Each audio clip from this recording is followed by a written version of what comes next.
एक बार की बात है। राजा नाम का एक लड़का था। राजा बहुत ही मनचला था और आती जाती लड़कियों को छेड़ता और मजाक करता रहता था।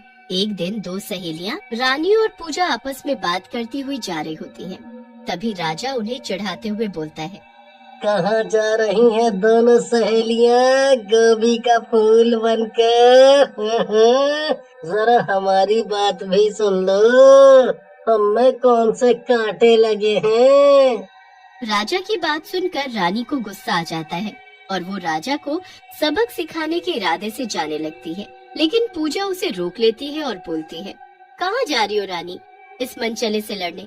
ये तो बनाई जूतियाँ खाने के लिए है, इसे मुंह लगाना ठीक नहीं है। चलो हम अपने कॉलेज चले।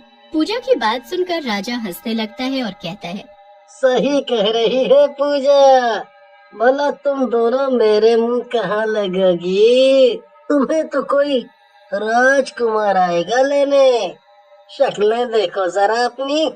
राजा की बात सुनकर रानी राजा के पास जाती है और उसे जोर से थप्पड़ मारती है। ये ले, अब अपनी शक्ल देखना घर जाकर आईने में, छिछोरा कहीं का। फिर रानी और पूजा वहाँ से चली जाती है। लेकिन राजा को बहुत जोर से गुस्सा आता है। उस दिन से राजा रानी और पूजा से अपना बदला लेने की फिराक में घूमता रहता है। एक रात पूजा और रानी को कॉलेज से लौटने में देर हो जाती है। पूजा रानी से बोलती है, अरे रानी, आज तो बहुत देर हो गई, घर पर पक्का डांट पड़ेगी हमें, मुझे तो डर लग रहा है। पूजा की बात सुनकर रानी कहती है, तू तो बहुत ही डरपोक है पूजा, तेरी शादी के बाद तो भगवान ही मालिक है तेरा। रानी की बात सुनकर पूजा हंसने लगती है। तभी वहाँ राजा आ जाता है और बोलता है, और कहाँ जा रही है तुम दोनों इतनी रात में मेरे बिना? कहो तो तुम दोनों के साथ मैं भी चल दूं। राजा की बात सुनकर रानी बोलती है, बहुत ही बेशर्म है तू राजा, इतनी बेइज्जती के बाद भी पीछा नहीं छोड़ रहा। दफा हो जा, नहीं तो बंदर की तरह लाल कर दूंगी। रानी की बात सुनकर राजा को गुस्सा आ जाता है और वो कहता है, बहुत ही ज्यादा घमंड है तुम दोनों को, आज मजा चखाता हूँ तुम दोनों को। ऐसा कहकर राजा अपने हाथ से इशारा करता है। इशारा करते ही उसके दोस्त चंगू और मंगू वहाँ आ जाते हैं। वो दोनों रानी और पूजा को पकड़ लेते हैं। बहुत सही पकड़े हैं भैया, बोलो इन लड़कियों का क्या करना है? इन दोनों ने बहुत तंग किया है आपको। करना क्या है? वही जो हम और दूसरी लड़कियों के साथ करते हैं। इन दोनों ने मेरा अपमान किया है, इसकी सजा तो जरूर देनी पड़ेगी। हाँ? ऐसा कहकर वो तीनों रानी और पूजा का गला दबाने लगते हैं। आह, आह, छोड़ दो मेरा गला, मेरा दम घुट रहा है, छोड़ दो। लेकिन वो तीनों दरिंदे पूजा और रानी का गला नहीं छोड़ते, जिससे उन दोनों की मौत हो जाती है। मंगू राजा और चंगू से बोलता है, अरे राजा भैया, लगता है ये दोनों मर गई हैं।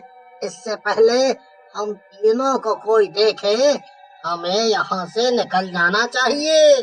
फिर वो तीनों मिलकर रानी और पूजा की लाश को एक सुनसान जगह पर एक पेड़ के नीचे गाड़ देते हैं और वहाँ से चले जाते हैं। रानी और पूजा मरने के बाद चुड़ैल बन जाती है। रानी, इस राजा ने हमें मार डाला, चलो इसे मारकर अपना बदला लेते हैं।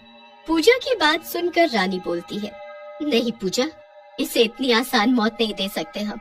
इस मनचले को ऐसी मौत देंगे जिससे फिर कभी कोई मनचला किसी लड़की को नहीं छेड़े। फिर इस घटना को हुए कुछ दिन बीत जाते हैं और राजा को भी एक कामिनी नाम की लड़की से प्रेम हो जाता है। एक दिन जब राजा और कामिनी मिलते हैं, तब राजा कामिनी से बोलता है, कामिनी, क्यों ना हम दोनों शादी कर लें?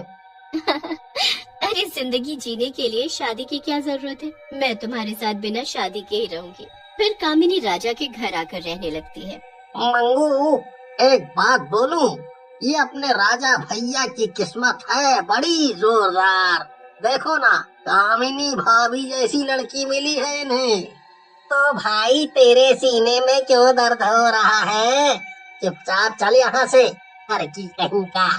फिर कामिनी और राजा अपने कमरे में जाते हैं। कामिनी शादी का घूंघट पहनकर बैठी होती है। ये देखकर राजा बोलता है, अरे भाई, अब भी शर्मा रही हो?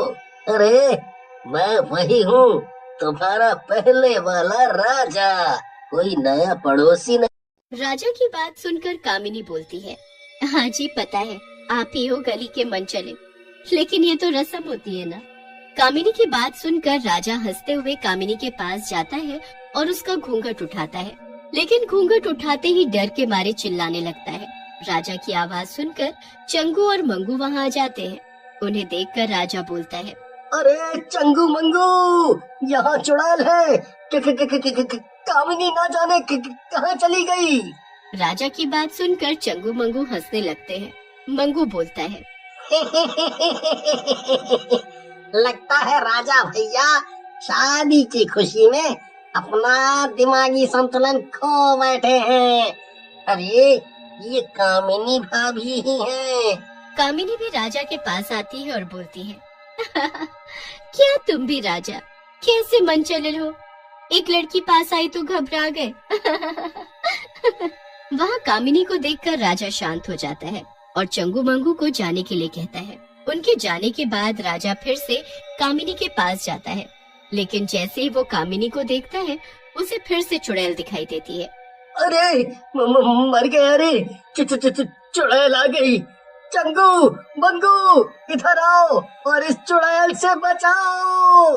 राजा की आवाज सुनकर चंगू मंगू से बोलता है, सो जा यार मंगू, लगता है ये राजा भाई शादी की खुशी में पागल हो गए हैं और ये रात बीत जाने के बाद ही ठीक होंगे। उधर राजा डर के मारे बेहोश हो जाता है। अगली सुबह राजा उठता है। कामिनी उसके पास ही बैठी होती है। राजा के होश में आने के बाद कामिनी उसे बोलती है, आप भी ना राजा, बहुत वो हैं, भला ऐसे भी कोई सोता है, चलो उठो और नहा लो, मैं आपके लिए नाश्ता तैयार करती हूँ।